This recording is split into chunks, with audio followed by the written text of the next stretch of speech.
Welcome to the Seahawkers podcast with your hosts, Adam Emmert. God cannot be taking our coaches like this. We're being selfish, God.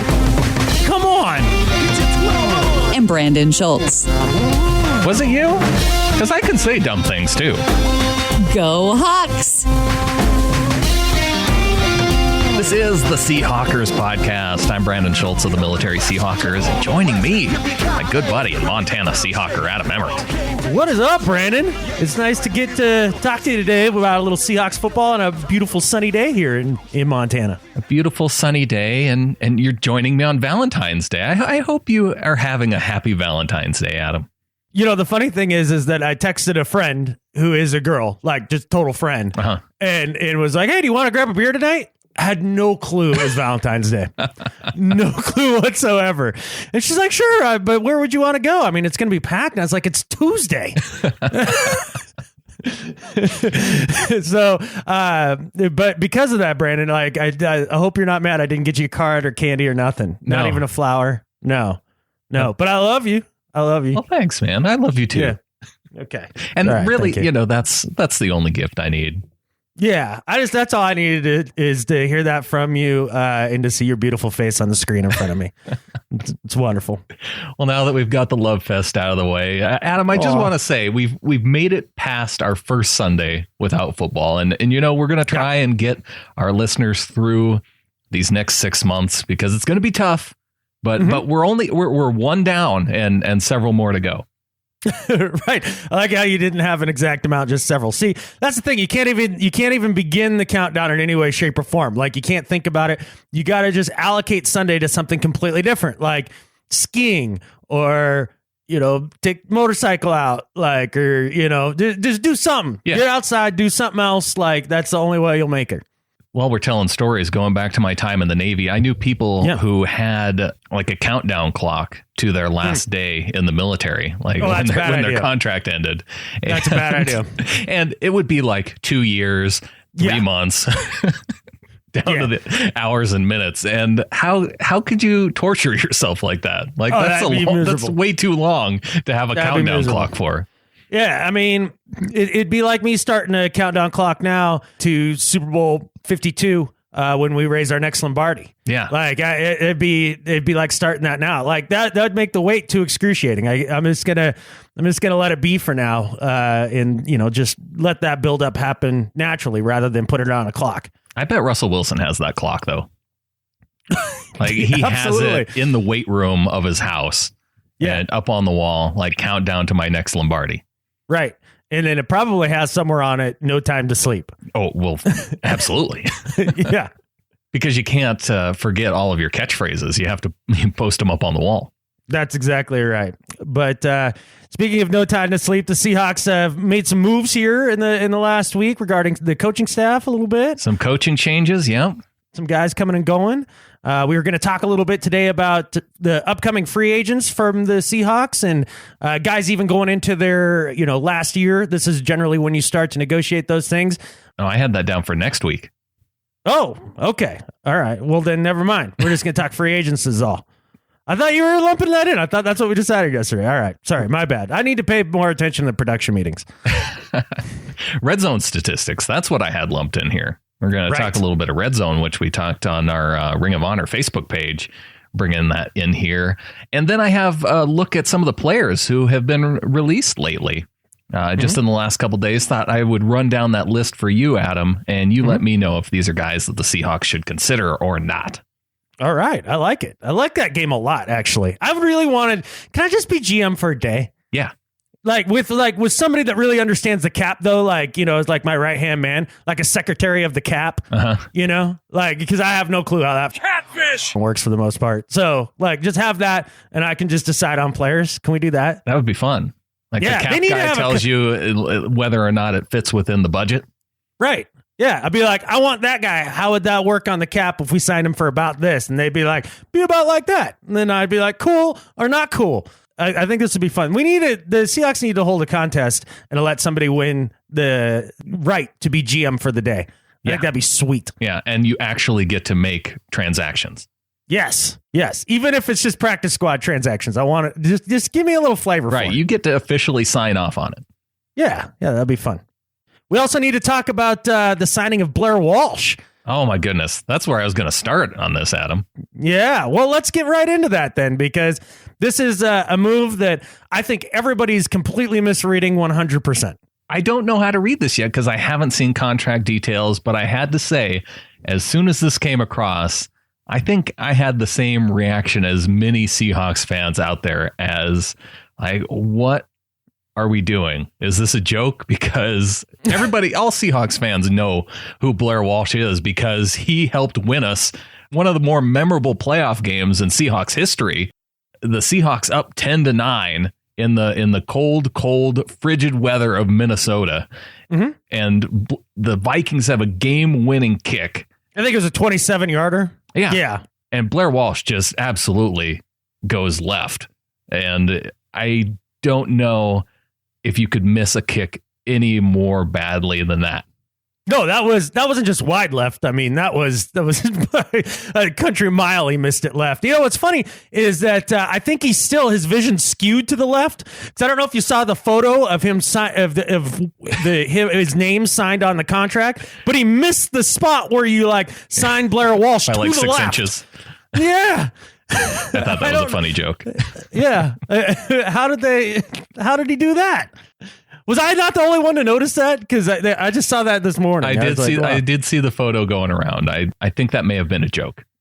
Okay. I hope so. Because good Lord, man.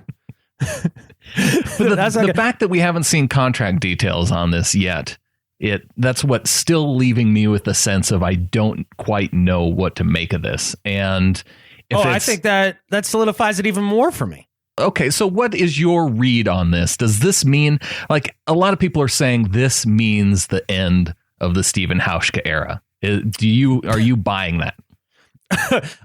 Hell no. And I'll tell you exactly why. Number one, just like you described, we saw Blair Walsh crumble under pressure in a playoff game. And then we saw him all this last year lose game after game for the Vikings throughout the season. We're not entrusting a Super Bowl run to Blair Walsh. Look, all this is you bring in a guy that has quote unquote credibility as a kicker, right? A guy that maybe has some upside or whatever. And you sign him to the league minimum because I promise you, he's not getting hardly anything more than that. He's not getting like $2 million. I'd be surprised I don't know what the player minimum is for a guy of his tenure in the NFL, but it can't be more than $600,000-800,000, something like that. Yeah, it might be as high as $1 million. I don't know. Yeah, even if it's $1 million, that's just Paul Allen money. It's not going to count against the cap when they actually cut him, whatever the guarantee number is. Right. Look, all this is they bring Blair Walsh in while they're in contract negotiations with Hauschka up until March 9th, I think is when. March 9th is when free agency starts, yes. When free agency starts. That's all this was. This was just to get Hauschka to come down off his number a little bit. That's all. Look, the Seahawks, so what? Hauschka's making $2.5 million, something like that, right, this last year. Yeah. Right? Okay. So really, you're gonna get rid of a guy that wins you far more games than he loses for a guy who's definitely gonna lose you far more than he's gonna win you for $1 million against the cap? Are you kidding me? There's no way they do that. We're talking, I understand it's a lot of money for a kicker, but in the grand scheme of life, it's not that much money. They are not getting rid of Steve Hauschka. And I've read every article by all the Seattle media, and they're all like, oh, this is the end of the Hauschka era. No, it isn't. This is a negotiating tactic. This is all BS. And that's why I'm curious about that guaranteed amount, because a guy like Jari Evans, who they brought in for competition in the preseason last year, he got $80,000 guaranteed of his contract. So sure, an $80,000, even if that is the amount that's guaranteed to Blair Walsh, and it might not even be that much. Yeah. Even if it's that much, I think that $80,000 is going to buy you a little bit of negotiation. They are going to have to. Yeah, it's part of the negotiation to bring down the cost of Steve Hauschka, to say, look, we have a guy who can fit in behind you by replacement. Showing that we're obviously willing to let you go if the number gets too high. And so give us that hometown discount to come back to the team. That's the hardest thing for me to buy, is that you're going to replace Hauschka with a guy like Blair Walsh, because Steve Hauschka, He has 14 career playoff games, experience in playoff games under his belt. There's only one guy on the roster who has more playoff experience than Steve Hauschka, and that's John Ryan with 16 games. And Hauschka's tied with Cam Chancellor at 14 games. So he's clearly got a ton of experience in the playoffs. He's never cost you a playoff game. Blair Walsh, clearly not as experienced. Now, when you look at their overall career percentages and field goal percentage and extra point percentage, they're actually pretty similar. Blair Walsh, his career percentage of field goals, 84.2, extra points, 94.5. Hauschka higher than him on both those categories, so 87.2%, so 3% higher for field goals, and just about a single percent higher in extra points, 95.4. So it's they're relatively comparable, but you want to know that when it's clutch time for a kicker, that he's going to be able to get it done for you. One of the number one attributes of a good kicker is being mentally tough. And Blair Walsh totally unraveled. Like, it's gone mentally. And look, I get it too. Like, I'm not saying I'm above it, man. I'll go out on the golf course and just one shot and I'm done for the rest of the round. Can't pull it back together. You know, you're thinking about, because suddenly now you got the shanks and you're thinking about your backswing. You're thinking about, your falter. You're thinking about tempo, a little pause, right before you kick the ball, like all that catfish, man, like your footwork and just in your swing. And like it all is the same with kicking. It starts to get in your head and then you can't get out of your head. And the shanks are like a virus. If you've learned anything from Tin Cup, shanks are like the virus. Blair Walsh needs like a Romeo from Tin Cup to come in and like make him turn his hat backwards, put a T behind his right ear, take all his change from his left pocket and put it in his right. Right. Because you got to get your brain out of the way. Nobody's got his brain out of the way on this yet. They're not going to risk a Super Bowl caliber season coming up because you're a team that has a legitimate shot to go to the Super Bowl. You're not going to risk that on a guy who's a head case right now. What, over $1 million? Over $1.5 million? I don't think so. I think you found the answer, Adam. It's that if Blair Walsh ends up getting the job, if Hauschka takes a free agent deal and goes somewhere else, right, you're the guy that the team's going to bring in to be Cheech to Kevin Costner. Yeah, we need a Cheech Marin here to come in and fix it. Yeah, I could be a swing doctor. You bet. But yeah, I'm not buying it. I'm not up in arms. I don't see Stephen Hauschka going anywhere. I'd put Hausch money on it. Yeah. Well, so the first day for clubs to designate a franchise or transition player is February 15th, and they have until March 1st to designate them. And up until this point, I didn't expect that to happen, even with Hauschka, because you're talking upwards of $4 million just for a transition tag. So that's pretty unlikely. I'm not really worried about it. But man, I don't know how many people basically, when you had posted some stuff on the Facebook, like we're ready to just throw Hauschka under the bus. They're just like, whatever. He missed it. Cost us all these games. Like, holy, just stole your role, man. Like one semi down. And I'm saying down year because he missed like 4 extra points and then the one he was field still goal. A top 10 kicker in terms of all categories. Right. And need us not forget that Nolan Freese was definitely a big part of a lot of those misses. Yes. Right. That's not all Hauschka. So, and they weren't even misses. A lot of them were blocks. Right. Like, which is a whole nother thing. But it's just ludicrous, man. A dude has like a semi down year, man. Get him off the team. He's a bum. He's only, been one of the best kickers in the history of our franchise. Get him out of here. You can't have it. It's just unbelievable. Cut Hauschka, cut Jimmy Graham, cut Jeremy Lane. These guys, Jermaine Kearse, get out of here. Kearse, yeah. Although we're going to talk about Kearse because I want to talk about Jeremy Lane real quick too, because speaking of guys that have been thrown under the bus, right? And I came to his defense a little bit in the last couple pods. But if you were frustrated with Jeremy Lane being on the team, well, prepare to be frustrated for another year because the guarantees in his contract kicked in because he was on the roster X amount of days after the Super Bowl or something like that. Oh, yeah. There's a date that all the contracts are set to be guaranteed by. So Jeremy Lane was one of those guys that had, $4 million guaranteed. Earl Thomas, had a bunch of his contract guaranteed. So the Seahawks are now on the hook to pay these guys, which means they're going to be sticking around. They're going to be sticking around. So get used to it, folks. Apparently, the Seahawks are of my mindset when it comes to Jeremy Lane, not most all y'all. I understand the emotional reaction people have. Like you want guys to always be improving. And so when you see a little bit of regression, Sure. the emotional response is to say, oh, here we go. This guy is going to be a bum now. All right, Captain Accountant, whoever you are in your cubicle somewhere, you never had a down year. You never sat down and made 5 more mistakes on 5 other tax returns that year than you did maybe the previous. It's not because you got crappy at accounting. Maybe you're having problems with your wife. Maybe whatever it is, and your concentration just wasn't there. Or, sometimes you just have a down year. And that's just it. And everybody has that. I can promise you, not every year of my life has been a steady transition to more awesome. Okay. It's just, there are definitely some ups and downs. So maybe have some perspective, people, a little life perspective when you look at this. Go try picking stocks in the stock market and see how well you do. If every pick that you make ends up being a successful pick. And if that happens, you need to chip us off 10%. Yeah, absolutely. Yeah. Kick it back. Right. Pay it forward. All right. We got some coaching changes, as you mentioned up at the top of the show. Mm-hmm. The one that was, the latest one, Lofa Tatupu, the assistant linebackers coach, he sounds like he's not going to be coming back. Running backs coach Sherman Smith, who one of the original Seahawks, sounds like he's Chad Morton is a coach taking over for him. I don't know who that is.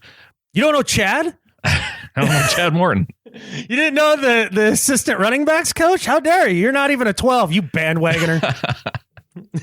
So he's already on the team. We're not bringing him in from anywhere. Right. All right. Well, Clint Hurt is a guy that we did bring in from somewhere to coach up the defensive line.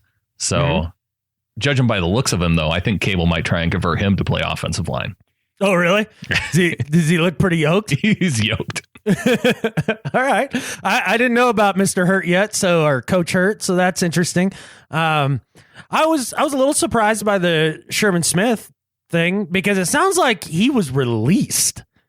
It didn't sound like that he was like, yeah, I'm out, peace. Right. Whereas Lofa, it sounded like that was the case. And, we talked Lofa about... Lofa was a guy who was trying out coaching for a couple of years to see if it was for him. Yeah. And I think at the end of the day, it's kind of like, nah, I got other things I want to try. Right. But Sherman Smith's been with the team since, 2009? Yeah. And that it sounded like he was, showing the door. Right. Which is surprising to me. I mean, this is a guy that took Marshawn Lynch when he came in to Seattle and took him from being a good back to the back for the NFL. I mean, between him and AP during those years, right? Yeah. People would argue one or the other as being the best in football. And then he takes somebody like Thomas Rawls, an undrafted free agent, and turns him into a bona fide, excellent level starting running back in the NFL. And then he's let go. So I was just curious, there's got to be the performance on the field out of the running back group wasn't one that I thought was a problem from a coaching aspect. I mean, how much can you coach up Kristen Michael? I mean, the knucklehead factor just keeps that from happening. So, I thought he did all right. And I don't know, that was the one name that I was going to bring up because they had high hopes for him by all accounts. But you can't fix stupid. Well, I don't know if that's the case. If we were to believe what they were telling us in the preseason, is that Kristen Michael had turned around all of the boneheaded stuff, and I don't even know what that was. But apparently, it was not switching hands with the ball, not knowing the play.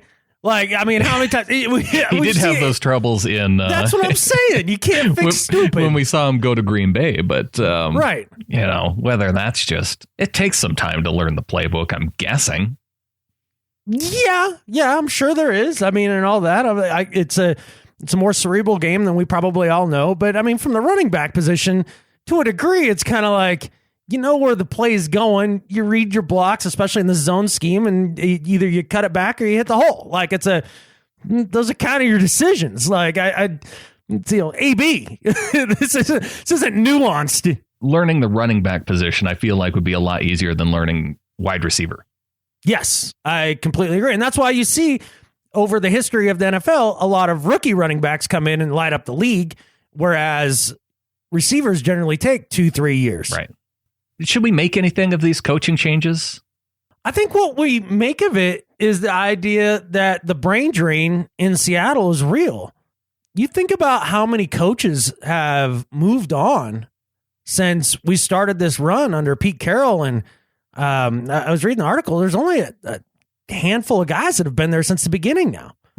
You're getting to a point where, the turnover has been complete. This is a completely different coaching staff, short of a few of the big names at the top, whether that's Bevel, Carroll, Cable, even Richard. I mean, he's been around forever. Sure. The rest of the defensive staff has turned over quite a bit. Yeah. On the offensive side, not so much, though. I think then that's why it's apart from when Jeremy Bates got fired and they brought in Darrell Bevel. We haven't really heard of that many changes on the offensive side of the ball. So Sherman Smith, seeing that, it was a surprise. It was a surprise. Best of luck to Coach Smith. I know everybody that's worked with him has spoke very highly of him. And like you said, one of the original Seahawks taken in the 76. What draft was that? It was the 76 draft. He was I think the third Seahawks selected overall. He was picked in the second round. He was the selection right ahead of Steve Rabel when he was selected as wide receiver for the team. So and then he played running back for the team from 76 to 83. So he's definitely one of the longest tenured Seahawks. I mean, from the beginning of when the team was a team and then till now, going through and winning a Super Bowl with the team and being on the staff with Coach Carroll as long as he has been. Yeah. Yeah. All right. Well, let's get into our conversation about this year's unrestricted free agents for the Seahawks.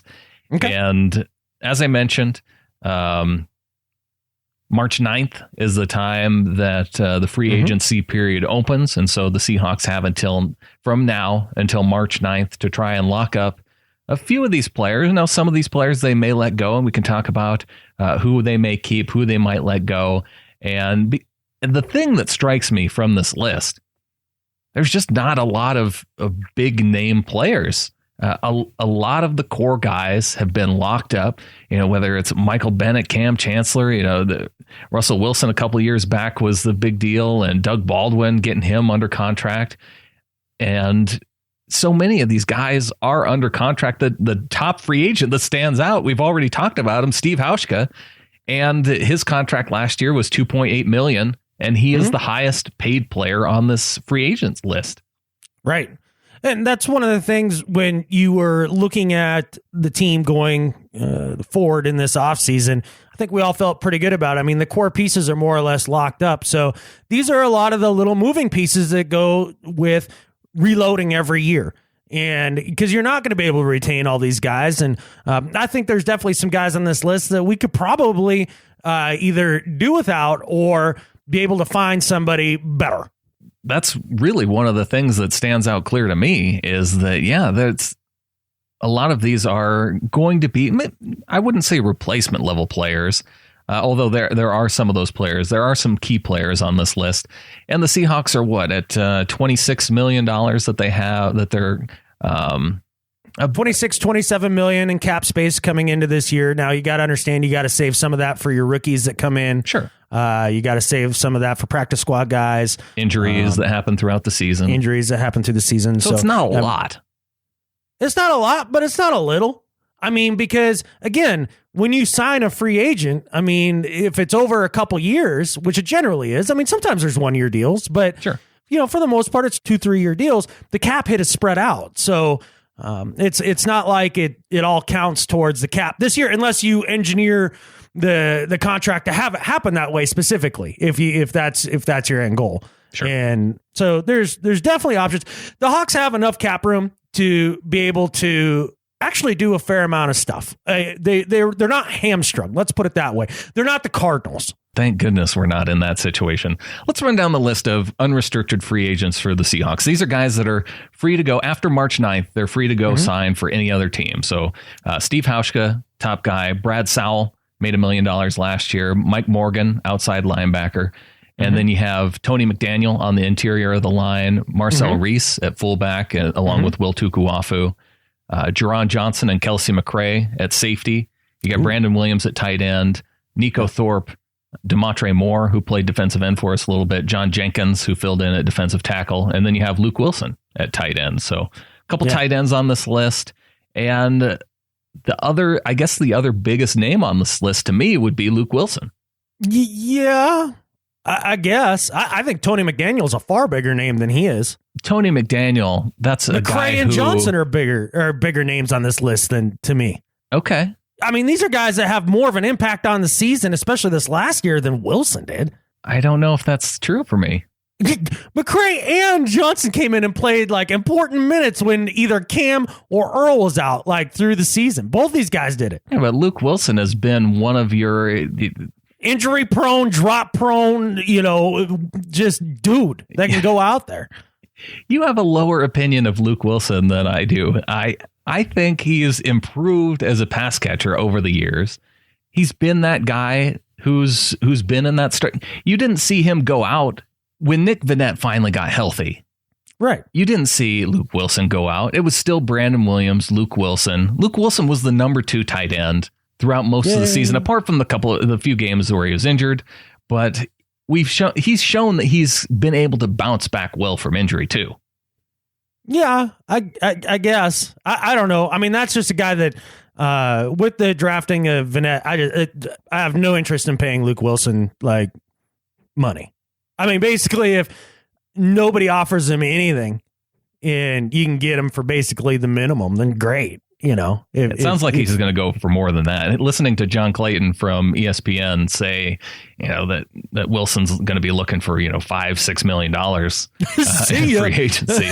That's going to be tough. Well, it's going to be tough for the Seahawks to be able to match something like that. Yeah, that's not tough. That's an impossibility. It ain't happening. Yeah, which is fine. And I like him as a dude. I really do. I find him to be engaging and funny and all that, but just as a player, that one doesn't stick out to me.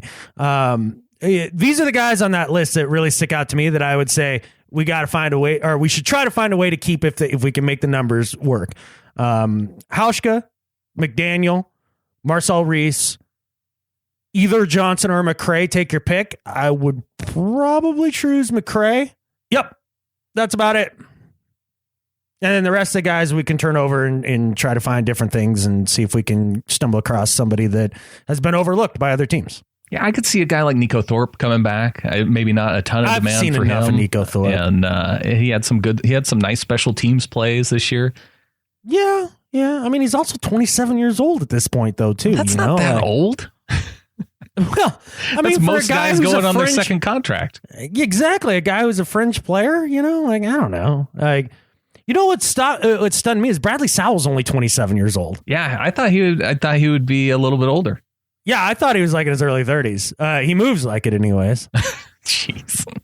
Well, he does. He's terrible. Yeah, he had a rough year. Yeah. He had a few rough years with the Cardinals too. Yeah, I mean, that's all he's had in the NFL is rough years. Yeah. I have no intention to bring Sal back if I'm looking at this. Now, Mike Morgan, I like Mike Morgan a lot, and he's a solid outside linebacker, and he played the position well. The problem is that he's barely on the field because we're in nickel so much. Right. So unless you plan on changing the defensive scheme around quite a bit, he's not worth it for this team just because they don't utilize that position in that way. Well, what guys do you see actual demand there being demand for to leave? I think somebody will pay Mike Morgan. You think so? Yeah. He's a starter from the Seahawks defense. Yeah. Well, and we've seen guys like that go other places and get, Malcolm Smith. We saw him go to the Raiders and get paid. That's what I'm saying. Yeah. I mean, you can't see Mike Morgan starting on the Browns. Oh yeah. I mean, that's kind of my point. Somebody will pay Mike Morgan. Bradley Sowell might be out of the league. Somebody will pay Jerron Johnson again. He's a guy that'll stick around as a backup somewhere. I think McCray's the same thing.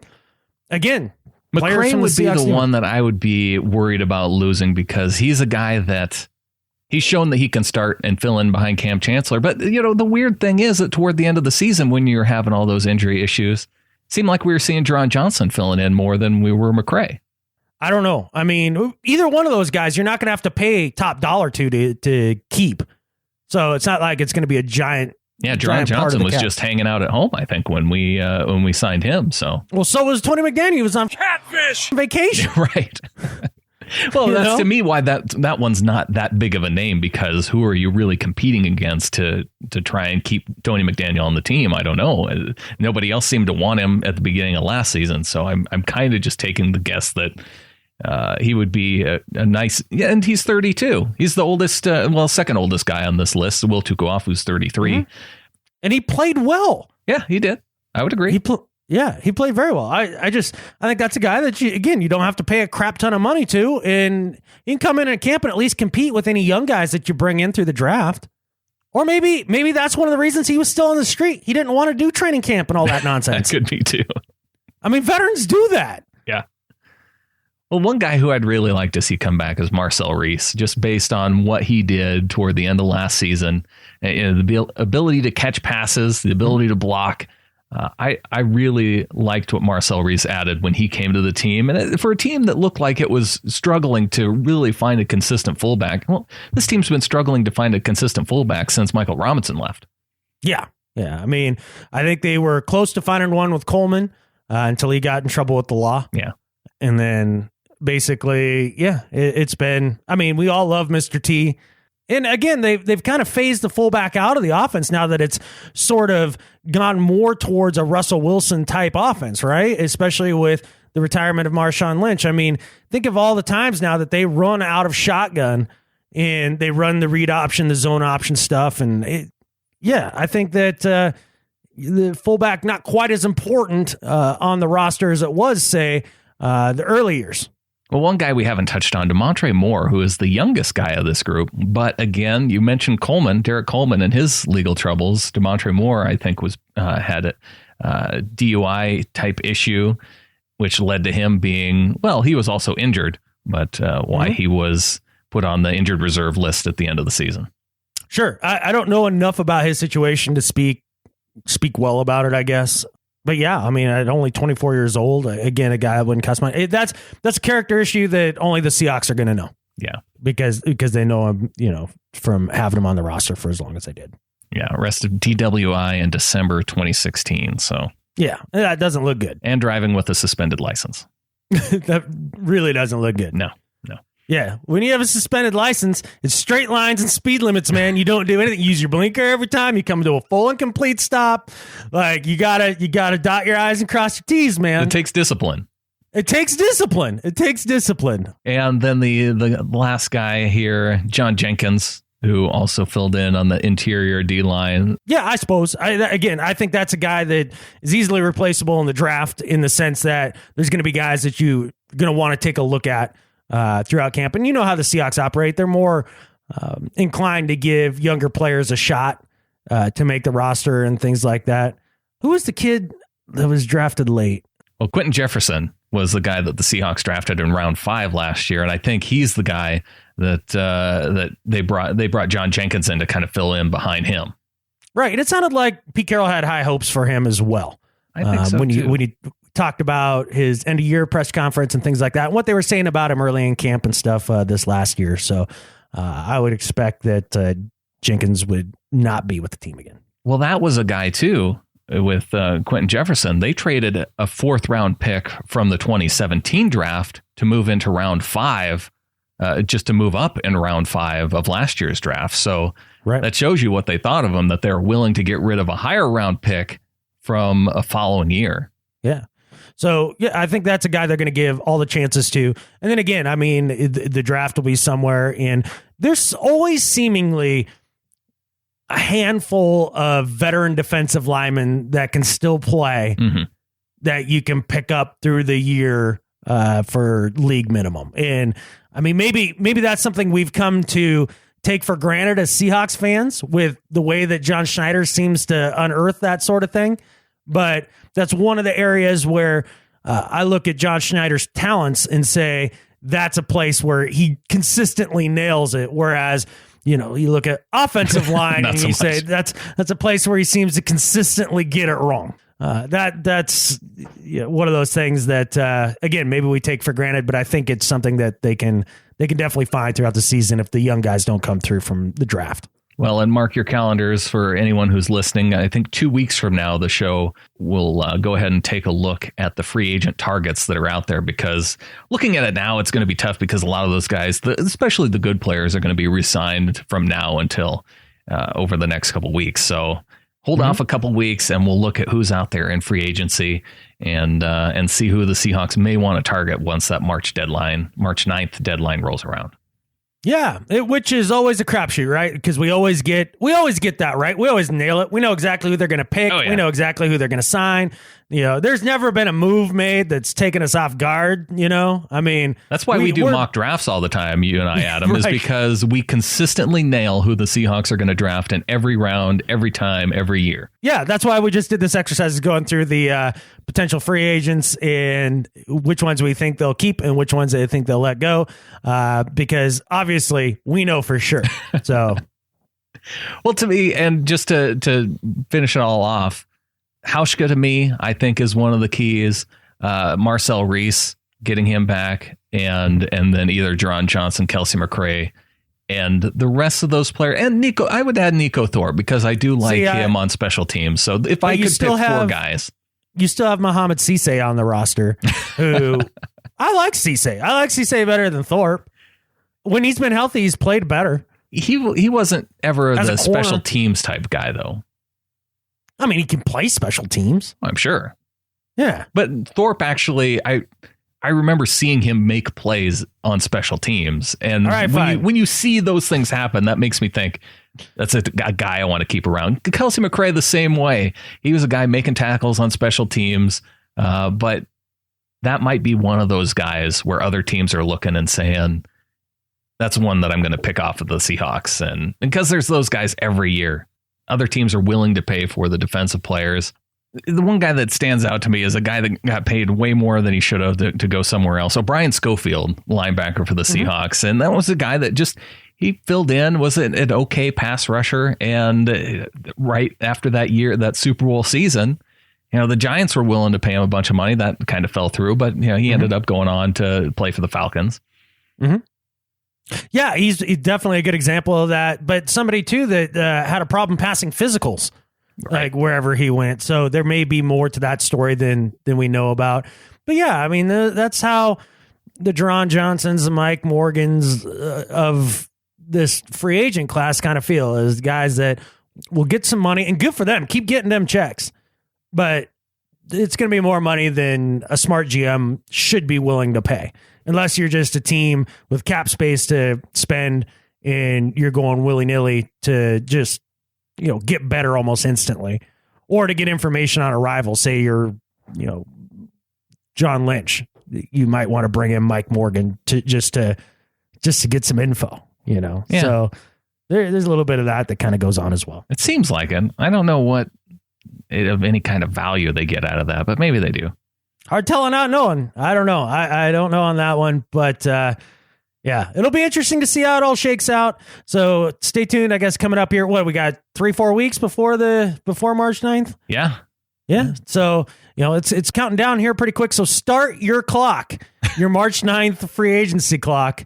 Much like you're on board a Navy ship, finishing out your contract. Because once March 9th hits, the Seahawks, they're going to be wheeling and dealing to try and win free agency, just like they do every year, right, Adam? Right. That's exactly right. It's their MO. It's that Green Bay school of thought. Yeah. That John Schneider has. That means that we're probably not getting any big name free agents, but no, no. Not at all. Yeah, that is just in case you're just a little hint to when we come up on the potential free agent targets for the Seattle Seahawks. Just for those of you who are real excited about Whitworth, the left tackle for the Bengals, showing up and being on the Seattle roster, ain't happening. I'll just tell you that right now. I'm going to break your heart on Valentine's Day. Any player that you have to just open up the checkbook for and overpay for, ain't happening. It isn't happening. The Seahawks are looking for value plays as opposed to, because now we're seeing teams like the New York Giants who overpaid a ton in free agency.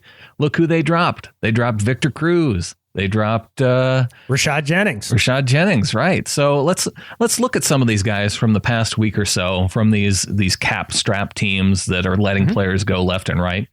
Seattle PI put together a slideshow on some of the big name players that were released from this last week. I want to see who interests you from this list. There's 11 guys, and so let's go through it pretty quickly.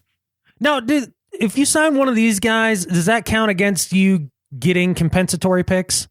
It does not, because they are technically, you can sign these guys before the March deadline, I believe. Yeah, I know that much. I just didn't know, because I can never remember like if they're on the roster by the end of the year, but then released, if that counts towards your compensatory picks, or if they're not on the roster before the end of the year, then it doesn't count, or I don't know. Well, let's talk compensatory picks for just a minute, because really the Seahawks could go crazy in free agency this year because they aren't losing anybody who is going to be of any compensatory note.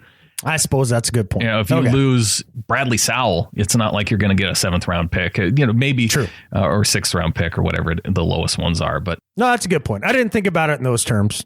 So I'm glad you cleared that up. I'm setting it straight for you. So we can go crazy in free agency is what I'm saying, Adam. Go nuts. All right, open the checkbook, Paul Allen. Brandon's GM for a day, and he's looking to spend. All right, so out of these 11 guys, let's go through them. Yes. Number 1, Victor Cruz, wide receiver for the New York Giants, coming off of that same injury that Jimmy Graham had, just not bouncing back quite the same way that Graham did this season. They misused him. Yeah. Yeah. All of his breakout seasons, everything that he did, that he accomplished was as a slot receiver. And they played him outside like 75% of the time or something like that. So considering his spot as a slot receiver, does he even have a spot to fit in on the Seahawks? No. Yeah, I didn't think so. Yeah, moving on. Plus, I mean, he's going to command way more money than we want to pay. Oh, yeah. Well, maybe not way more, but there's other teams that are in more desperate need for a receiver that would be willing to pay for Cruz than the Seahawks. That's what I'm saying. Yeah. I mean, he's going to end up somewhere like the Eagles. Like that feels like a fit to me. Mm-hmm. Like he's going to go to a divisional rival, give you the FU. And look, they're looking for more weapons for Carson Wentz. So that's one of those guys. And I don't know exactly where they are with the cap, but after purging the Chip Kelly era, I would imagine that they're in decent shape in respect to the cap. Sure. All right. Well, first offensive lineman on this list, Brandan Fusco, Vikings right guard. I don't know anything about Fusco. And look, guard is not the area that the Seahawks will be looking to upgrade. I mean, maybe they're looking for another guy to be like a backup or something. I have no idea what Fusco would command on the open market, what the league feels about him. But for me, that's a hard pass. Steelers cornerback Justin Gilbert, a former number 8 overall. He was picked by the Browns in 2014.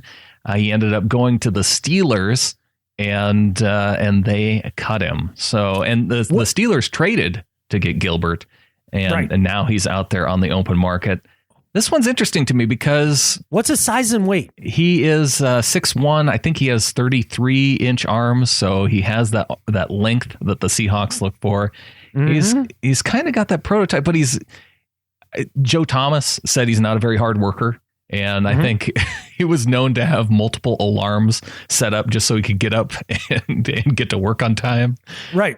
So you have kind of the work ethic question with Justin Gilbert. And that's what worries me a little bit is that coming from the Browns, I would take a chance on a guy saying, well, it's the Browns. I mean, it's hard to get excited to go to work every day. But then he went to the Steelers and didn't work out there. So is he still a guy you'd be willing to take a chance on? I would for a couple of reasons. One, he fits the physical profile that the Seahawks are looking for. And those guys are harder and harder to come by these days because the league covets that same kind of prototype. But secondly, I think you brought up one of the points of maybe why he didn't succeed with the Browns, with the work ethic thing. If you're going to come to the Seahawks and if they take a flyer on you, either you're going to pick up the work habits of the LOB or you'll be gone. Yeah. And again, you probably aren't going to have to pay him hardly anything. But the other thing to think about when he went to the Steelers is that whole organization changed from a Dick LeBeau defense to whoever the heck their defensive coordinator is now.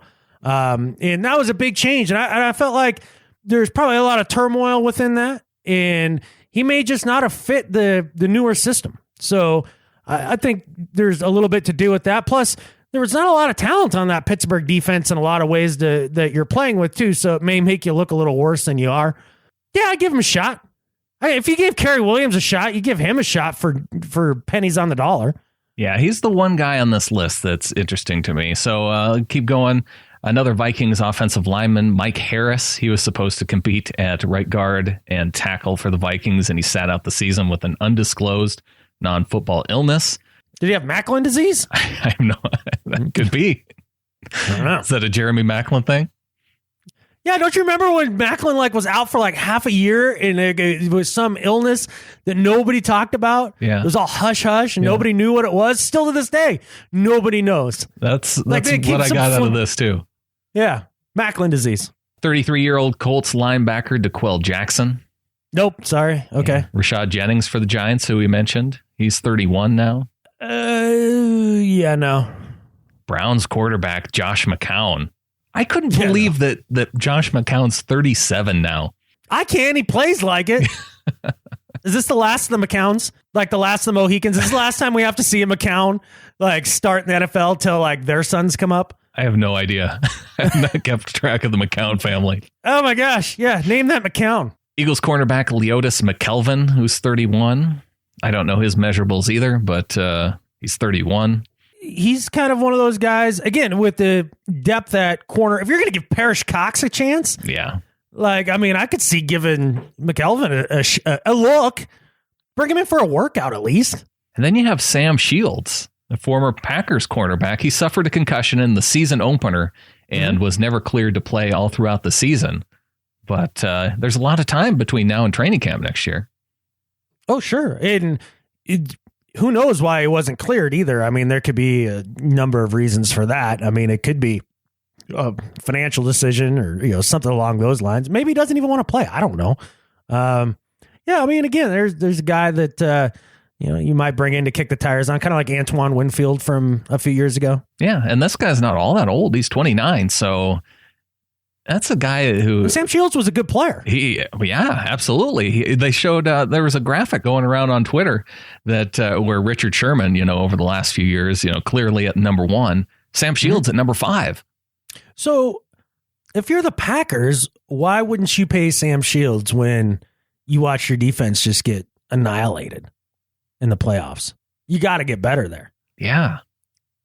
Yeah, that's weird. So I don't know. Maybe there's something more to that story than either of us know about. It seems like there would be, because to not get cleared from a concussion from 1 week in, it would have to be pretty bad. Yeah, it would. All right. Who else we got?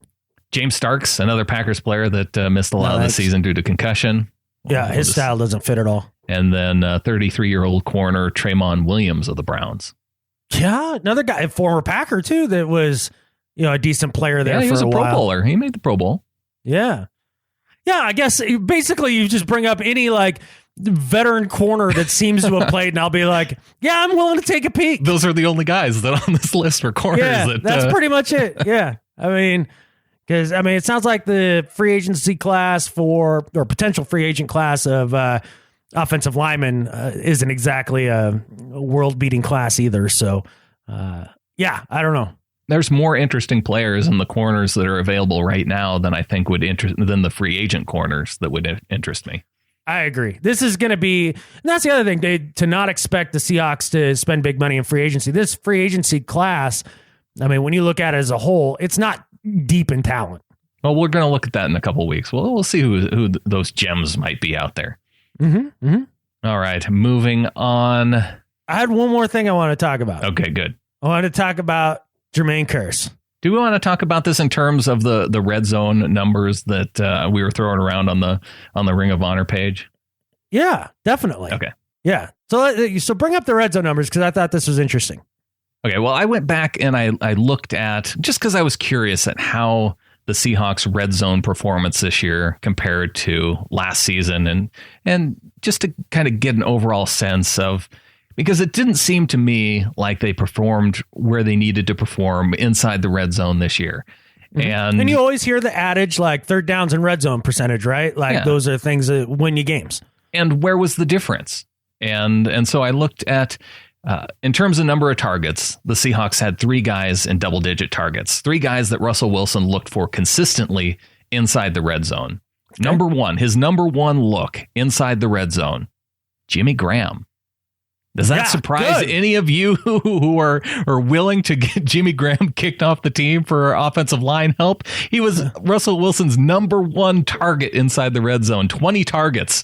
Yeah, which is surprising. I mean, honestly, we talk about it all the time, or I guess maybe it's the national media that talks about it all the time. Get the ball to Jimmy. Yeah. Get the ball to Jimmy in the red zone. And yet that's where they had an emphasis in the passing game in the red zone.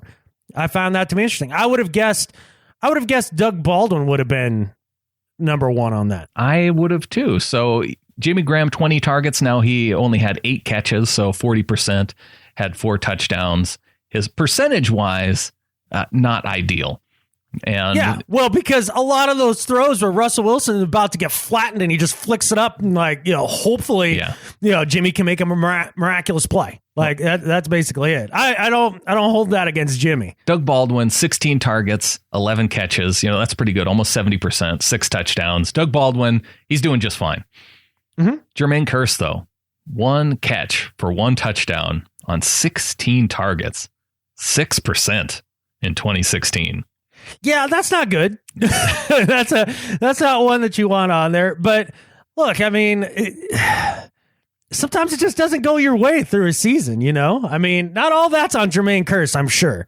I mean, some of it is. He definitely dropped some balls. He definitely, seemed to not have it quite as much as maybe previous years, especially in those clutch moments.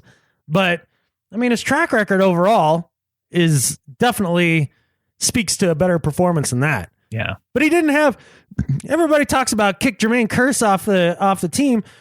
Well, okay, fine. But you realize he only had 8 less receptions this year than he did the previous year.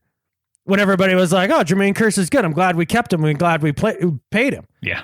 Let me just read you something here real quick regarding the Jermaine Kearse thing. So this is player 1 in his worst season as a Seahawk. Wide receiver. 29 catches for 366 yards, an average of 12.6 yards per reception, with 3 TDs. That's player 1. Okay. All right. Player 2 was 41 receptions, 510 yards for an average of 12.4 and 1 touchdown. Of those 2, Brandon, I mean, who would you take? Well, I know the second one's Jermaine Kearse. Yeah. You know what the first one is? Doug Baldwin, year 2. Yeah. Were you going to kick Doug Baldwin off the team after coming out, lighting it up as a rookie, and then having a step back for one season where he had catches in the 20s? The second year all these people is usually a receiver's toughest year, it seems like, though. Well, see, and that's the thing. Jermaine Kearse had actually been a player on the rise each and every year up until this last year. And his regression, if you just look at the numbers, isn't gigantic. I mean, he had his second best year. Yeah, the big regression where I see is inside the red zone, because last year he had 11 targets and caught 6 of those. So he was above 50%, had 3 touchdowns.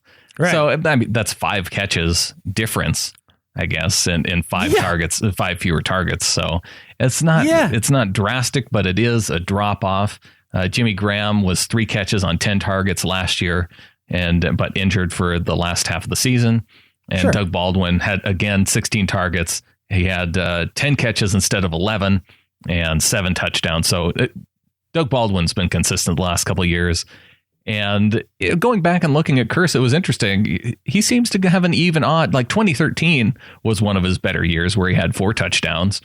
And then he dropped off a little bit in terms of his production inside the red zone in 2014. In terms of touchdowns, but his overall production everywhere else went up. Right. Had 38 receptions, 537 yards. I mean, touchdowns are hard to come by in the NFL, man. Especially when you're the second, third option in an offense. He is clearly, though, one of the Russell Wilson's top looks inside the red zone. Yeah, he trusts him. Yeah.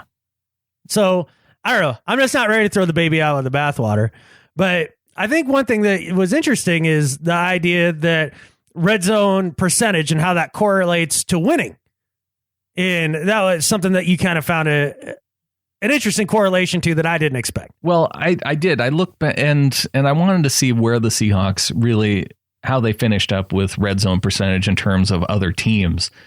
And the thing that surprised me was when I looked at the top 8 teams in terms of red zone percentage, there were only 3 teams that made the playoffs out of those 8 teams. And the number 2 team on that list of teams that had a high red zone scoring percentage where they are actually scoring touchdowns, the number 2 team, the San Francisco 49ers. Right. That's surprising. It was a little bit surprising to me. So is it because these teams have high red zone percentages, the ones that don't make the playoffs? Is it because their offense isn't that great, so they're just not in the red zone very many times? And so you have such a small sample size that if you get lucky enough to get, convert 4 out of 10 trips into the red zone all year, your numbers look fantastic, It wasn't, it wasn't that they had few opportunities, because some of these teams did have quite a few opportunities. Tennessee, San Francisco are 1 and 2, and I don't know how many opportunities Tennessee had necessarily, but number 3 and 4, I know had a ton of opportunity, and that's New Orleans and Indianapolis, and their issues were that they didn't have very good defenses. Right. Yeah. If your defensive red zone percentage is terrible, then that's gonna hurt. That's gonna offset it a little bit. So the 3 playoff teams, were they even 3? Because of the top 8, Atlanta was number 8, Buffalo at 7, Arizona 6, Dallas at 5, and then the Tennessee ended up not making the playoffs. So right, they just missed. Indy ended up going. So really, there are only 2 teams in the top 8, Atlanta and Dallas. Okay, so of the teams that were in the playoffs, were some of the more successful teams the one that had the highest percentage of red zone scoring of the playoff teams? I wonder. Like, if you made the playoffs out of all the playoffs teams, were the ones that were more successful or ones with higher red zone success? Dallas was number 1 of the playoff teams, because they were the 5th overall. You'd have Dallas, Atlanta, Green Bay, New England. Let's see. Those are your top 4. And then there's a big group of teams that didn't make the playoffs. Then there you had Oakland, but of course they lost Carr. Pittsburgh, who after Pittsburgh, now we're getting into the bottom half of the league overall. Interesting. And you have Detroit, Seattle, Kansas City, Houston. So when we saw most of those teams lose pretty early in the playoffs. Yeah. So I guess there's a slight correlation to playoff success. To me, the thing that was more telling in terms of success wasn't their red zone scoring percentage, but it was the number of red zone scoring attempts that a team had in a game. So the more often they got inside the red zone, so they're clearly able to move the ball better. Right. And that one you had in the top 8 teams. You had Atlanta, Green Bay, New England, Dallas, and Seattle. Those were 5 of the top 8 teams. The ones that didn't make the playoffs, New Orleans, number 1 in red zone scoring opportunities. You had San Diego at number 5 and Washington at number 6. Interesting. Does it surprise you a little bit to hear that Seattle is a top 8 team when it comes to getting in the red zone after watching the offense this year? It seemed to me that they were pretty good at getting to the red zone. It was that they just didn't convert when they needed to. Huh, wow. I guess I would have guessed, if you would have held a gun to my head without seeing the stats, that they'd have been right about average in the league. I'd have guessed like 15, 17, somewhere in there. Yeah. Number 6 overall at home. And even on the road, they were about, looks like top 20-ish. Yeah, I wouldn't have guessed that. Well, a little surprise for you. Well, yeah. So I guess the moral of the story is the offense wasn't that bad. They just need to cash in more. Let's get that red zone percentage up. Especially on the road. They were 31 overall on the road with the percentage. Ouch. Yeah. Essentially tied for last with the Jets. Well, I think you saw one position group struggle the most when it came to home or away. And it happened to be the weakest position group on the entire team. And it's also the position group that's affected the most by crowd noise. So I guess that's not a surprising correlation when it's all said and done. Well, I do want to look at it a little bit more over the offseason in terms of what are those areas that have a big impact. Look at third down percentage and how the team performed at home versus on the road, and maybe look at red zone a little bit more closely. I know there was a writer for field goals that looked at this pretty extensively. It might be good to have him come on and maybe explain some of the things that he may have seen when he was doing his research. Awesome, man. That sounds like a good plan. Well, what do you say we wrap this up and get to the second half of the show? Because I'm sure this has been riveting conversation for you guys, but welcome to the offseason. Welcome to the offseason. And we have your emails to stick around for in the second half. And, of course, do better and better at life. Getting into the second half of the show. I don't know if we hit this at the top of the show, Adam, but the news coming down on Tuesday. No penalty for the Seahawks for Richard Sherman not making it onto the injury report throughout the season. It had been rumored that the NFL could go after the team as high as a number 2 second round draft pick. And it looks like the Seahawks are getting away with a warning. Oh, my. I'm stunned. I'm stunned, Brandon, that the league didn't discipline us for not really doing anything wrong. That's cool. It feels a lot like how I discipline my kids. You better not do that again. There's a correlation there, I think. There is. That's funny. Well, as we get into the second half of the show, let's start off with, we got a new member of the flock. We got another one-time donation. So let's start off with donations. And Gary Bloom came in with an $80 donation. Of course, our winner of the Patron League. Yeah, and maybe he felt a little bit guilty for getting a super awesome Steve Largent jersey in the mail this week. Well, at least got his money's worth. You know what I mean? Like, it was a decent investment, right? So we'll go ahead and credit Gary Bloom with executive producer for this show. Thanks, Gary, for that. And a welcome to the flock to Mike McDonald. He's going to be a part of our Patron League next year. So welcome to the flock to Mike. Awesome. Well, welcome, Mike. We appreciate it a ton. And we thank all of you guys, too. It's because of you guys donating. We're actually going to sit down and do this week in, week out for the most part, and keep bringing you shows through the off season. Because otherwise, man, I would tap out. I would go back to like one show a month. But because of you guys and your passion for supporting us, we're going to try to do our best. And just think about it. We both looked up a bunch of stuff for today's show. It was more than just watching a game, writing down a few notes and that sort of thing. These off-season shows are a little more work. So, if you guys enjoy the show through the off-season, please show that. I think we have some goals to get to regarding how many people that we have donating to the show. I think we're over 150 now. Yeah. And our next goal is maybe like 300. Was that right, Brandon? Yeah, right now we're at 159 members of the flock. We had a few people drop off at the end of the season, and through the off season, we've talked about doing 2 shows a week. trying to get a show out right after the game. Folks have said that that's something that they want, and now we've set a goal that if we get to 300 members of the flock, when we start the season, we'll do post game shows. If we get to 300 people. Right. It's not only just to help offset with the cost, because I think I mentioned like we nearly broke even, but it also, too, it helps us gauge interest and see if you guys are really interested in having 2 shows a week and that sort of thing. This is a great way to show us that interest. So get in the flock. Be cooler than you are right now. And look, it'll make you feel good here during the doldrums of the year, February and March, where nobody's really happy right now. This will make you feel good. It'll be a little pick-me-up.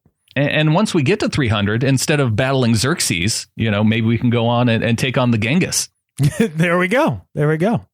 300, good movie. Oh, all right. Now I get your reference. I was Xerxes, man. Yeah. Well, I got it now. All right. It took me a second. I could tell you weren't getting it. That's why I had to. I was trying to think of a football player named Xerxes. Not Xerxes the Great. I got it now. Okay. Xerxes and Genghis and all that. I got it now. I got it. Getintheflock.com. That's where you go to sign up, and we will get stickers going out here shortly. Getintheflock.com. Cool, man. Do we have some emails as well this week? We have some emails. Well, we had one. I had a little note for the review and I had to laugh at this because I got a notification that there was a new review. Mm-hmm. And it was the one from Fatty Acid that we read last week. And you said that, hi, I'm Adam. I think he actually went back in and revised that review to reflect that it was you, Adam, that said some of the things that I like his particularness when it comes to getting the facts right. Nothing else changed as far as the review, but he did change it from Brandan to Adam. No, okay. Well, as long as we know who to blame, that's good. That's good. He felt that was important. So cool. Well, look, accuracy. How often do we get after journalists on this show about accuracy, right? The crazy thing, he actually did spell my name correctly, though, I think, in the initial review. So that was kind of cool. Your name is still spelled wrong on my phone. It has been for years. I don't expect you to correct it. No, they ain't happening. All right. First email here from Jesse in Victoria, BC. Says, you guys are crazy saying that the Falcons' loss was the worst Super Bowl loss of all time. What? The moment when Malcolm Butler intercepted that football was like a magnetic poles of the earth, flipping the entire world upside down all at once. What a devastating, disgusting loss, and we should never forget how traumatizing it was. What the Falcons had to deal with probably felt gross and uncomfortable, but at least they got to feel it coming. I think the mourning that they are feeling post-Super Bowl is that of extreme disappointment and not a feeling of loss, like their dog just died in a car accident. It's not the same thing and nowhere near as bad as what Seattle dealt with. That said, I will also say that Atlanta completely blew the game in far more ways than we did. Anyways, love the show. Looking forward to next season. See. Oops. Nice. I'm always ready. Look, first to address the notion that it wasn't worse, we got to get some science correct here. If there's a magnetic pole shift, the Earth itself doesn't spin up and down. Just the magnetosphere shifts from one way to the other, and that could change a lot of things. But like things don't literally turn upside down. So just to make sure that we have that correct, if we're getting into accuracy this episode. But dude, the Atlanta loss was way worse. It was way worse. You watch your team fail again and again and again and again as you let that game slip away, rather than just one bad call.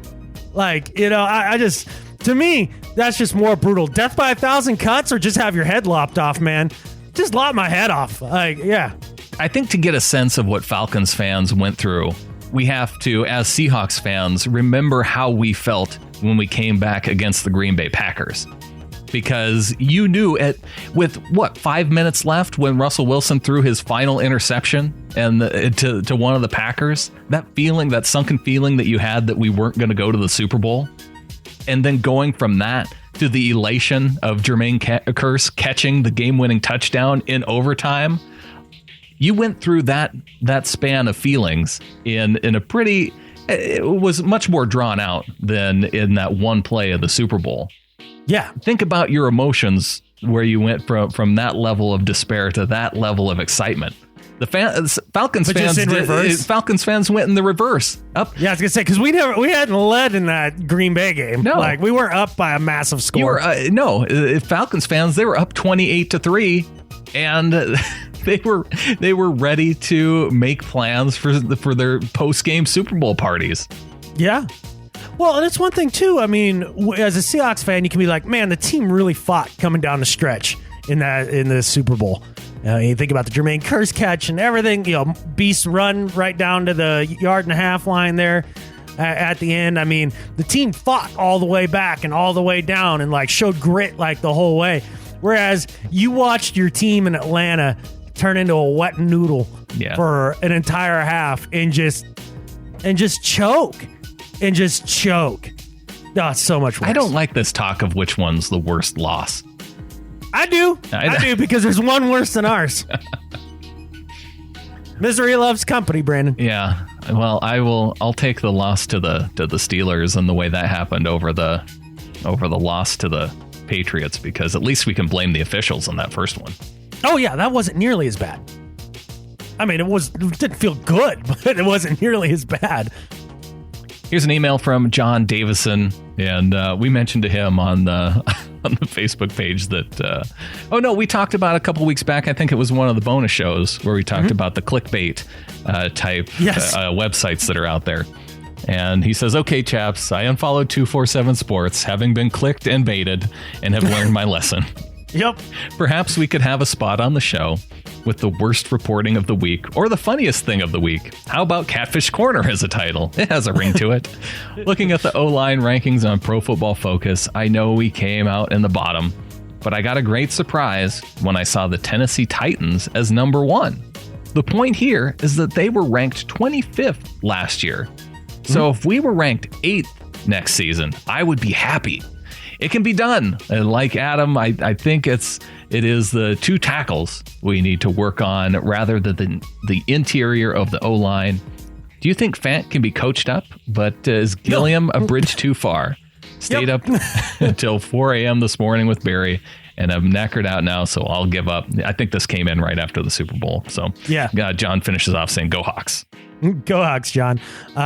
Look, one of the big reasons that Tennessee offensive line was able to make the strides that they did is they invested heavily on the offensive line. Yeah, top 10 picks in the offensive line back-to-back years. Exactly. And so it just took a couple of young players to get it going. Yeah. And that didn't happen in just 1 year. And they made gigantic investments in the offensive line through the draft. Can we get to number 8 though? I think I'd be happy with like top half. Dude, you give me league average offensive line and I'm jazzed. Yeah. Russell Wilson will make that work. Here's a comment from Tim from our Ring of Honor Facebook page. Says, I think my biggest disappointment about last season revolves around the number of serious injuries the Hawks experienced from the beginning to the end of the season. They killed important momentum and they seem uncontrollable. And in light of them, success often seems a futile effort. No matter how great the potential or possibilities, it seems we are completely indebted to unforeseen injury. This reality is causing me to take a step back and wait before I get too excited about the future, regardless of the amount of talent or the quality of draft choices or any other positive development.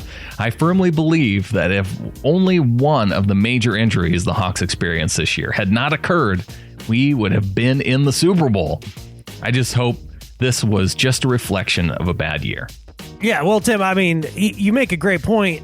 I mean, you think about 2013 and winning it all. I mean, relatively healthy team that entire year. And then losing against Brady. I mean, think about the idea that the entire LOB was pretty much hurt. Yeah. I mean, Sherman's elbow, Thomas's shoulder, Cam's knee, and then Jeremy Lane blows up his entire body in the game. Like, if those guys are healthy, they go back to back. Right. Cliff Averill goes down in the second half to concussion. Yeah, man. I mean, the injuries are really difficult, and it's something that you can't predict, and you can't. That's the thing about it is, though, Tim, like, don't let it take away from your positivity and your excitement, man, because you can't predict these things. It's out of your control. Focus on the things you can control, which is being excited about the players that they're about to bring in, about the way this roster is going to move forward, about the hype coming up for this next year, and have that positive thing. What you think Pete Carroll would let you go into this offseason and everything if he had an opportunity to talk to you, Tim, and be like, yeah, you're not allowed to get excited. It's just going to be a ho-hum year, and the injuries are probably going to pile up. Do you think positive Pete's going to let you think like that? No, you're at 12, Tim. Get excited. Have fun. What's the worst thing that can happen from getting too excited? Then you get disappointed. But I'd rather get excited and disappointed later than just to be ho-hum. You know what I mean? Right. Yeah. Give me a roller coaster. Part of being a fan. Interesting. Yeah. You talk as much junk as you can to your fellow football fans. Junk. Yeah. And then if you can't back it up, you blame it on injuries. Definitely. Well, look, in this case, you can really point to injuries as being one of 2 major factors. Yeah, offensive line being the other one. If you want to be realistic. Yeah, exactly. Yeah, if I'm going to try to not be a ridiculous homer, there you go. Those are the 2 things. And injury, look, health is a part of talent, man. And these guys have been remarkably healthy for the most part through their careers. And that's one of the things, too, as these guys get a little older, these things are going to be a little more common. So I don't know. It's you can get down about it, but I prefer to think about it as they're going to have a good, healthy season, because that positive thinking, like, it breeds positive events, man. Yeah. Like, just put the good juju out there. Well, since it is Valentine's Day, Adam, there's one more email came in. This one might be for you. It says, hello, I'm Anessa, female, 25 years old, single.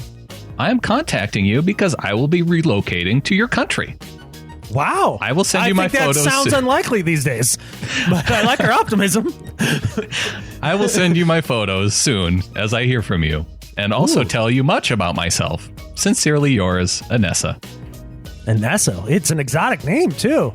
All right. Well, did you make sure to pass along, like, all my personal information, like phone number, social security, like a few pictures, my address, my birthday? Did you pass that along to Anessa? Yeah, because bank account numbers. Yeah, because she's going to need some money to get over here. She just asked for photos, but I thought it would be important for her to have those bank accounts numbers. Yeah, exactly. So, I'm willing to totally, like, give Anessa what she needs to get here, and wait the 3 to 4 years it'll take for her to get here. I think she might be from Canada. Even still. I mean, it's not going to be long before we have to extremely vet those Canuckers too. Yeah, not to be trusted up there. Can't be trusted. All happy and drinking Molson. Yeah, them and their maple syrup. Flannel. Yeah. Every time they send that real maple syrup down here, that's an act of terror. All right, on to do better and better at life. All right, man. You want to go do better? I'll start with my do better, because mine today, with it being Valentine's Day, I'm going to do a reverse commercial for 1-800-Flowers.com because reverse commercial. Well, I thought I got a little thing in the email that for this website, and I thought, oh, well, these look pretty nice, having flowers delivered to the house to my wife on Valentine's Day, and they got here. These do not look like how you would expect from the pictures from the website. It's kind of like when you go to McDonald's and you see the Big Mac on the advertising sign, and then you get it, and that's this smushed up burger that and like the layers aren't lined up, and like you kind of have to like reassemble it in the little box, Yeah, okay. Well, this is very similar because the flowers don't even actually come inside a vase. The vase and the flowers come separately in a box. And you have to actually put them in the vase yourself, fill it up with water. Wow, that's a lot of work, man. It doesn't come with any of the foo-foo stuff around the flowers, to make it look pretty. It's like just the flowers. Oh, none of the garnishment, like the little greens and whatever like the baby's foo-foo breath stuff. and like all that. Yeah, frou-frou stuff. None of that. So gotcha. It shows up with in a box, and I don't know. I was disappointed. For the money, I expected them to like subcontract it out to like a local flower shop and have them hand delivered inside the vase. And that's not how it's done, make it look pretty. I always assumed that's how it was done. Well, I assumed that too, and now I know better. And for that, 1-800-Flowers, do better. Well, a little do better to you too, Brandon. You could even go down to the flower shop and pick your wife up flowers on your own and like bring them to the house. I'm gonna do that now. Did she see the first ones? Oh yeah, she already got them. Oh, okay. So now you gotta have backup flower purchase. Oh no, I'm for next year. Oh, okay. Or for any other time. All right. Although this is a rare thing for me too. Like Emily's not normally a flowers type person, and and so I thought this being our 15th Valentine's Day since we've been married, it was a good round number, good flowers year. Seems like that's a solid flower year. I get it. All right, man. Well, next year, do not get your Valentine's Day present delivered to your front door for you. Go out and purchase it. Put in a little effort. And now I'm letting other people know that 1-800-Flowers don't do that. Wow. Well, I know who we won't get sponsored by now. That's okay. I wouldn't want their sponsorship. I understand. I feel the same way about Red Robin. One of those. All right, man. My do better for this week is for a scout that I'm not sure if he works for Bleacher Report or if he works in the NFL and like contributes to Bleacher Report, or I'm not exactly sure how it works, but you've all seen the Bleacher Report Top 1,000 where they rank the top 1,000 players in the league like every week, and they move up and down, whatever. They're basically ranking the best free agent left tackles coming out for this year. And I was like, well, that's an article I'm interested in. Right. Because, boy, it'd be cool to pick one of those up. But so I started reading the article, and I'd forgotten about this phenomena that had happened. And we talked about it a little bit last year, Brandon, things that we can't stand. And one of them is scout speak. Like these random terms that come out, like out of nowhere, like short area quickness. Like what were some of the others from last year? There were some doozies, man. Every year there's two or three terms that come out, like just hip swivel. Like just whatever, man. Like it's just these ridiculous terms. Well, guess what, guys? It ain't stopping this year. The scouts are making up terms to sound smart this year as well. Welcome to 2017 and the silly season. Duke Manyweather breaks down Ben Jalana. Yeah, we'll go with that. Plays for the Jets, left tackle. He says, among other things, that Jalana displayed adequate power at the point of attack in mid-volume footwork. What? Mid-volume footwork? What the catfish was mid-volume footwork? What does that even mean? Like when he runs his feet at a medium pace, like it was good. Like, or when he takes a medium amount of steps to like a I don't understand what that term even means. Well, you probably don't want high volume footwork, right? And I don't know. Maybe high volume footwork is better. Or is low volume footwork? I don't know. How do you even measure that? Did he count the steps? Like, how do you know what it's a term that doesn't even make sense? Like, it's not even descriptive. Like, at least short area quickness. Yeah. Like, I get the idea of like Wes Welker in my head, right? Yeah. Like that gives me a visual. Mid volume footwork. This is the new one. This is ridiculous. Duke Manyweather, do better. I'll be on the lookout for that one. I want to hear too from people when they're looking at these articles. Which ones of these terms jump out to them? Yes. I want scout speak. That should be one of the new the segments leading up to the draft. Yeah, scout speak. We'll break down some new ridiculous phrase. I mean, I remember, what was it, like 5 years ago? Like long levers. That was the one that you liked. Long levers. Oh my God, everybody had long levers. And like 5 years ago, suddenly you heard about arm talent. Like it just was. It used to be he had a good arm, and then it was, he's got arm talent. Oh, well, wonderful. Like, is he a magician? Like, it's unbelievable, man. Yeah. Uses long levers. Talented arms. Yeah. Well, you know that long levers always defeats good mid-volume footwork when those two guys go up against each other. You've just you've lost all credibility, I think, with Seahawks fans talking about this, because everybody listening to this podcast probably knows. Oh, sure. They know that mid-volume footwork means that like it was like his feet were medium loud when he was blocking. Right. Ridiculous. When you listen to Adam speak, turn it to mid-volume. Or maybe even low volume. Or sometimes I get worked up about things like mid-volume. Yeah, could be. All right, on to Better at Life. My Better at Life this week, Adam, is for the New England Patriots and their marketing team, because they came up with this slogan after last week. I think I distinctly remember you last week, Adam, saying that the Patriots were above all these other teams and coming up with corny slogans. Well, all right. For the record, I said that Colin Cowherd said that, and that I agreed with him. Oh, right. Okay. I mean, just for the record. Well, the Patriots marketing team, they've come up with an outstanding new term, Blitz for Six, that they're apparently trademarking. And and the reason why this makes them better at life is because they've now jinxed their team from any further Super Bowl wins.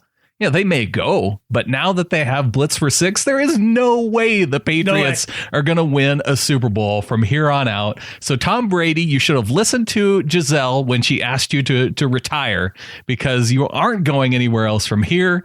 And Patriots marketing team, thank you.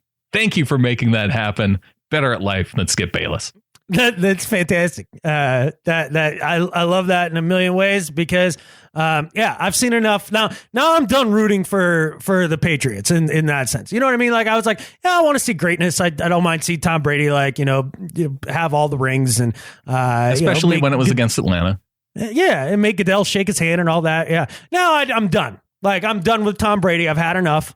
I don't. Because blitz for six can't work.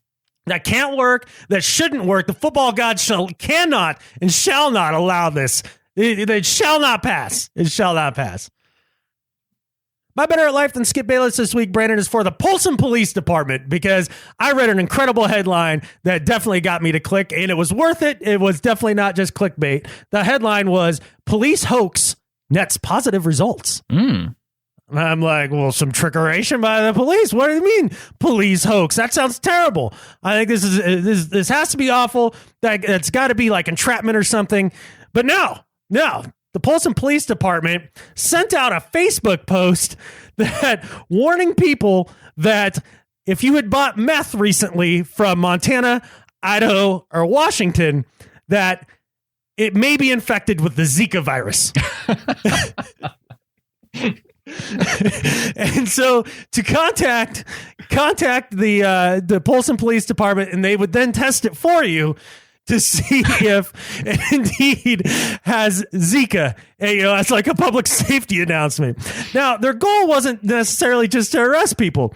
Actually, it was to try to get people into treatment facilities, people that would admit to addiction and then submit to treatment. So not just to lock up like a meth dealer somewhere. Like the idea is to bring people that ordinarily wouldn't come out of the woodwork and try to encourage them to get some help for their addiction. And it worked to a pretty amazing tune. It actually was shared 14,000 times, the post. They garnered 1,100 new followers on the Polson Police Department page. And he definitely got a few people to go ahead and submit to treatment and to try to get on track and face their addiction. I thought it was a brilliantly done scheme.